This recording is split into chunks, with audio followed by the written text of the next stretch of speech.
This is the Bema Podcast with Marty Solomon. I'm his co-host, Brent Billings. Today we, including you, our listeners, continue to hone our hermeneutical prowess in the realm of apocalyptic literature, taking a look at the letter to Smyrna and asking, what is the context? Yeah, speaking of apocalyptic literature, we did all that talk about it 2 episodes ago, and we never reminded ourselves of what the definition. That's going way back to session 2, Brent. Do you happen to remember what the definition of apocalyptic literature was? Something about hope?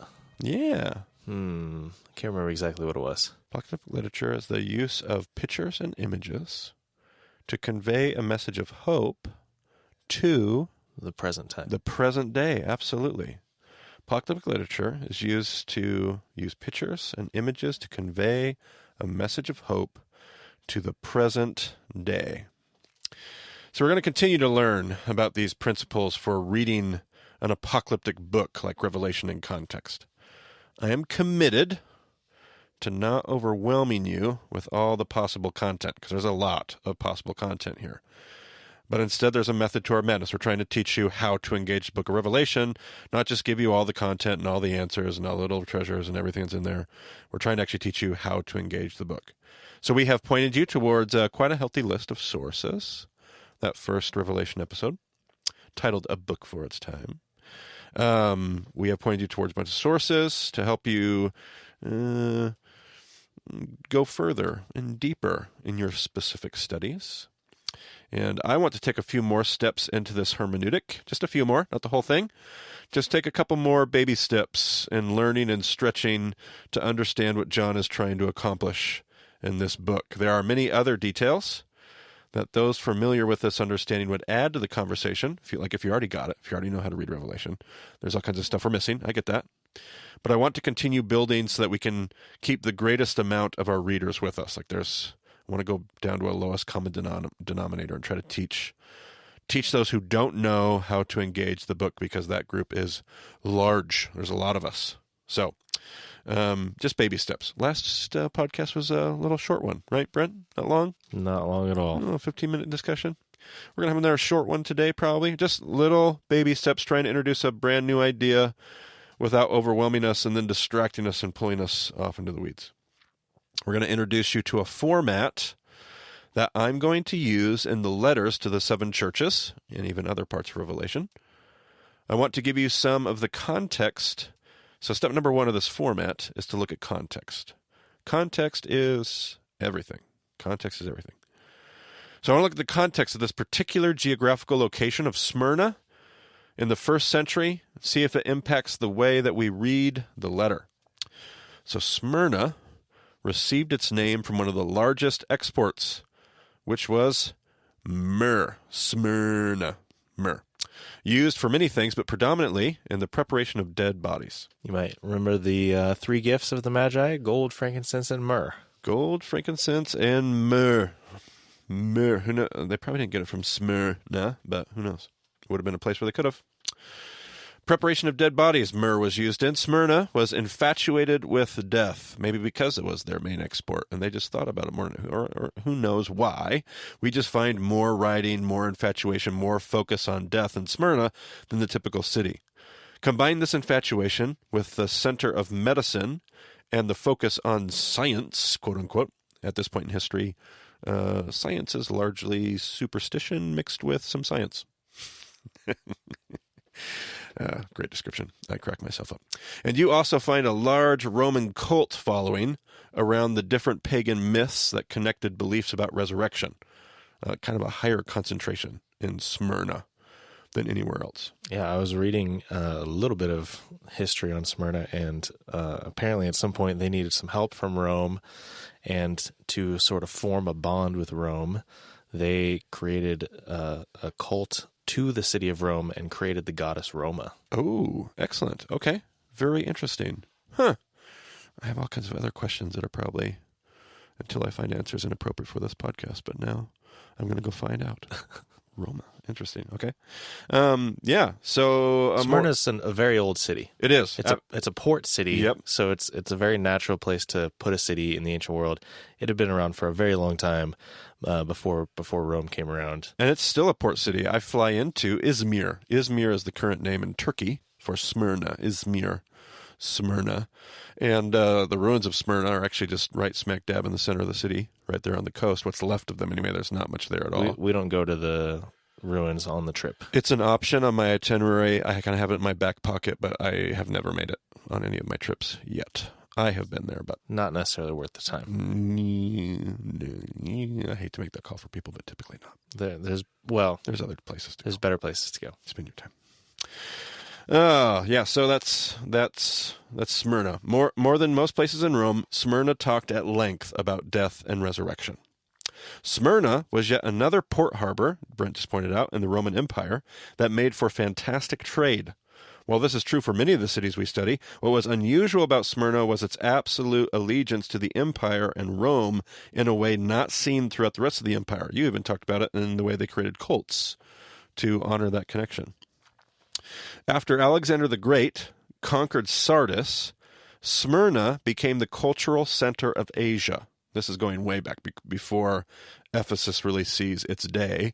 It was more Smyrna in the ancient world. Smyrna became the cultural center of Asia. In fact, in the 3rd century BC, Smyrna formed a more formal relationship with Rome as Antiochus from Syria was threatening to attack. I wonder if this is related to the cult that you referenced. This relationship was fostered all throughout the rising of the Roman Empire. What this probably means is that, supported by other details in history, and the letter to Smyrna, by the way, is that believers, especially Gentile believers in Smyrna, were persecuted more than the average believer elsewhere in Asia. Doing commerce in a place like Smyrna would have been incredibly difficult if you did not affirm the worship of the emperor, leading to a life of struggle and of poverty. So there are going to be some cities we look at, Brent, that are kind of disconnected with the whole Caesar, Caesar, Caesar, emperor worship, Caesar is God, Lord of Lords, King of Kings. Like that whole Caesar obsession is in some cities not quite as thick, but in some cities very, very dominant, and Smyrna is one of those cities. So Smyrna was also known for a Jewish contingent that did not accept the inclusion of the Gentiles. I'm going to say that again. Smyrna was also known for a Jewish contingent. Is that the right word? Contingency? Sure. Yeah, all right. Contingent that did not accept the inclusion of the Gentiles. Having written to Rome, which, by the way, means that most Jewish assemblies did recognize an inclusion of the Gentiles.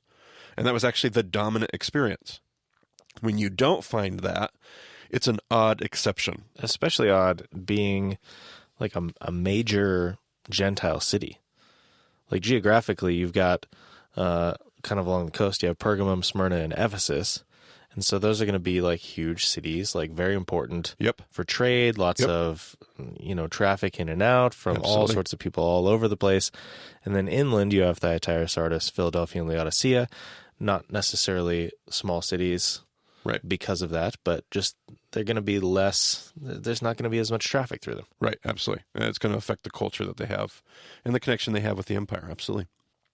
So having written to Rome, these Jews in Smyrna, having written to Rome to declare that these Gentile converts were not true Jews, had thrown the Gentile converts under the Roman bus and excluded them from the Jewish exception that allowed them to not have to bow the knee to Caesar as God.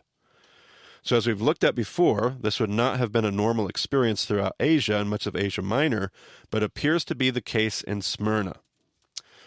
Throughout history, ancient historians use the imagery of crowns when writing about Smyrna. One historian, Apollonius, referred to Smyrna's city center as the crown of porticos. These references lead some scholars to think that Smyrna may have made use of the Greco-Roman crowns in a unique way. Being larger and more sophisticated of a city, unlike some of the more blue-collar cities that we will study, Smyrna would have celebrated much wealth and enjoyed the benefits of the Roman class system. One of the ways that these classes were distinguished was by their use of crowns. Everything from a Greek crown wreath to a crown of bronze, a crown of silver, or even gold would have been a way of setting yourself apart. So with just a few items of cultural context under our belt, let's go to the letter to Smyrna in Revelation 2 and see what we notice in the writing. Brent, read us the letter To the angel of the church in Smyrna. To the angel of the church in Smyrna, write, These are the words of him who is the first and the last, who died and came to life again. I know your afflictions and your poverty, yet you are rich. I know about the slander of those who say they are Jews and are not, but are a synagogue of Satan. Do not be afraid of what you are about to suffer. I tell you, the devil will put some of you in prison to test you, and you will suffer persecution for 10 days. Be faithful, even to the point of death, and I will give you life as your victor's crown. Whoever has ears, let them hear what the Spirit says to the churches. The one who is victorious will not be hurt at all by the second death. So let's just go through here. Let's look at some lines. Let's just take them in order here through your letter. Not your letter, but the letter you just read. You who died and came to life again is one of the first references we see.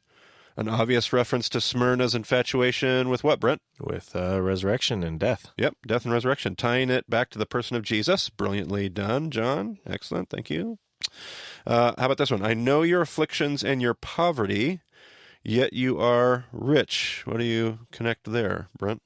It's a great question. All right, well, here we see a reference maybe to the struggling believers, persecuted by Rome and others, finding it hard to make day to day in a world that doesn't appreciate the way they worship. If they're not going to bow the knee to Caesar, commerce, economic interaction, all that kind of stuff would have been a little bit trickier. So they suffer from poverty, and yet they're rich spiritually.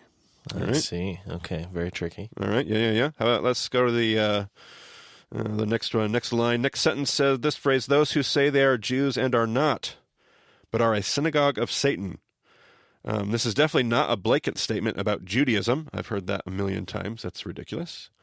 But it's a direct reference to the group of Jews who have rejected the Gentile converts. And I love the play because what this group is telling Rome is that what? What was this group telling Rome? They say, we're the Jews and the others are not. Right, and so Paul spins it and says, actually, because you're not welcoming Gentiles, you're not Jews. John spins it. Did I say Paul? Yeah. I said that because my next comment was going to be how adamant that Paul was about that. If we go back to like Romans and those letters, and if you remember all those remezes that we talked about, Brent, especially in, I think of that really long podcast episode we had on predestination, and we talked about the potter and all these people being accepted and loved by God and the Gentiles and all this stuff being in, and Paul kept using all these remezes to say, the very essence of being Jewish is to be a light to the Gentiles. The very essence of what it means to be a Jew is to be a blessing to all nations. And so this isn't just an idea from John, but it's also an idea we found all throughout Pauline thought throughout the New Testament. And I feel like this synagogue of Satan reference is perhaps John calling back to when Jesus called Peter Satan, when Peter was working against the way the kingdom was moving. Oh, sure. And if these Jews are shutting others out, if they're working against what the kingdom is doing in that same way. Yeah, absolutely. I think of, let's see, maybe the next sentence. Do not be afraid of what you're about to suffer.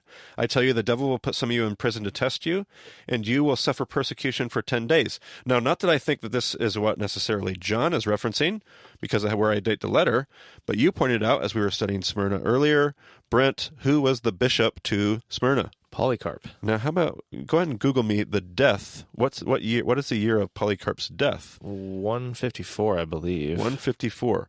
So the irony here, obviously I don't believe John is referencing this in his book. I don't believe he's trying to tell the future or anything like that.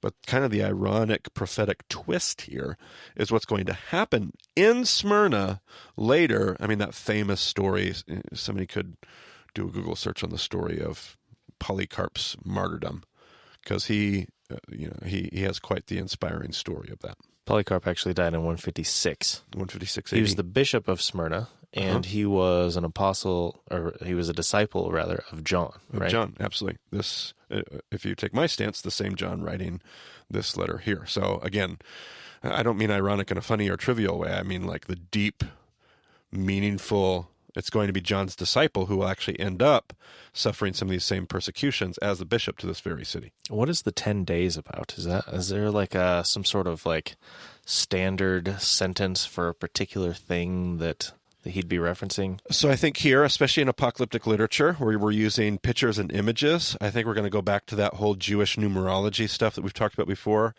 Not that it's going to work with every single number, or I hate to overextend that, but apocalyptic literature is one place where gematria, Jewish numerology, it thrives because of its ability to tell a story. And so 10 seems to be this 7 plus 3, this completeness. You are going to suffer. Is there an allusion to community? You're going to suffer with community. You're going to suffer in the midst of community, but you are going to completely suffer. There will be a completeness to your suffering. Multiples of 10, thousands, completeness. There's going to be, by the time we're done with Revelation, there's going to be reference to the millennium, the millennia, and the 1,000 years, and it represents a period of time. So I think that's your 10 reference there. I don't know if I want to say allegorical, but definitely a symbolic, image-driven reference. After all that talk about persecution, this phrase, I will give you life as your victor's crown. What do you hear there, Brent? Kind of obvious. What did we say was our reference to Smyrna? What were you talking about? You were talking about crowns earlier? Yep. I don't remember what you said. Yeah, there you go. Crowns. They like crowns. They do like crowns. Some scholars have suggested anyway. I don't know how heavy we can make that, how directly we can make that statement. But some scholars have suggested that there's an unusual reference to crowns in references to Smyrna. So did they have some kind of infatuation with crowns? Who knows?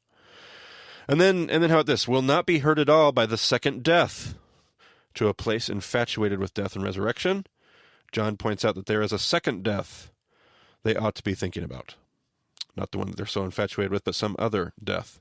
However, those believers who persevere to the end will find the reward that they have been placing their hope in. So again, what we end up finding is that these letters in Revelation are certainly not, at least primarily, some coded reference to the future and the end of days, but are very fitting messages of encouragement to their original recipients. Does Ephesus and Smyrna, we've looked at 2 letters so far, Brent. Do those letters make sense in their current context? In the context of the time it was written? Yes, absolutely. Yeah, absolutely. Yeah. Do you think they got those letters and were like, oh, what is he talking about? No, they knew exactly what was going on. They weren't looking into the future as they read them? No. Now, I wonder how much of the context of other cities would be known, like they're reading the letter in Ephesus, and obviously they get their own context. Are they going to understand the context of Smyrna and Pergamum and the other cities as much? Yeah, we talked about that under Ray when we studied in Turkey quite a bit. And there's a ton of just really basic, it doesn't take a rocket scientist to come up with some theories about how that kind of stuff would have operated. How much did just people know culturally in general? Not quite like we would know today with the internet, but it would have been pretty well known. The other thing that people have pointed out is this letter gets delivered by a carrier from the cities that just came before, but these are probably carriers that are actually, they've been around culture. They know what's going on in these cities. They are travelers. They're helping to fill in the blanks. Many other scholars have pointed out you almost always have somebody from Ephesus in the room. You almost always have somebody that's visiting from Thyatira. I don't know if how much stock we can put in that, but the cities are fairly close geographically, so it wouldn't be a surprise to have visitors. And this is on that typical, not just postal route, but it's the postal route because it's the common traveling route. So, absolutely. So yeah, this made sense to their original recipients in their present day. To this end, we continue to realize that Revelation is fitting the mold for apocalyptic literature in its ability to use pictures. Can you say it, Brent? Pictures and images to convey hope to our present time. Absolutely. And not necessarily even our present time as much as their present time, right? Absolutely. Yes. To the present day for those original recipients. There you go. That's our conversation on Smyrna. All right. If you have any questions about the show, you can go to BamaDiscipleship.com. You can get a hold of me or Marty there. You can find... be sure to check out the show notes from 174, where we have all those references to books. If you want to study more about the context and the history of Smyrna, you're going to find information there in those books we linked. So check that out. And thanks for joining us on the Bama Podcast. We'll talk to you again soon.